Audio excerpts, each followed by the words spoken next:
আমাদের ছুটি হয়ে গিয়েছিল।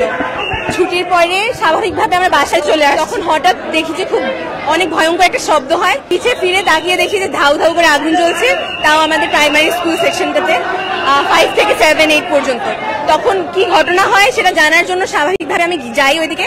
পরে দেখি কি যে অনেকজন খুব বাজেভাবে বিধ্বস্ত এবং 2-3টা বাচ্চা আমাকে এসে জড়ায় ধরে বলতেছে যে আপু বাঁচাও।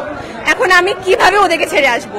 পরে আমি ওদেরকে নিয়ে ঢাকা বাংলাদেশ মেডিকেলে আসলাম। পরে ওখানে কোনো ভালো সিস্টেম ছিল না, মানে আমরা ওদেরকে বলছিলাম যে কোরাল যাচ্ছে, পেশেন্ট কিছু করেন, ওনারা তেমন কিছু করতে পারে নাই। পরে আমাদেরকে ঢাকা মেডিকেল এখানে পাঠিয়ে দিয়েছে। মাহিয়ার অবস্থা তেমন ভালো না, এখন আমি যাই না, আইসিইউতেই আছে, ওর ভাইয়াও আসছে এখন। আমাদের ওই বিল্ডিং এ ক্লাস তো হয় আনুমানিক 100-200 বেশি, আনুমানিক, আমি শিওর না, আমি তো কলেজে পড়ি। ওটা প্রাইমারি স্কুল বা 5 থেকে 8 পর্যন্ত ছিল। হ্যাঁ, 100-200 এমন তো হবেই।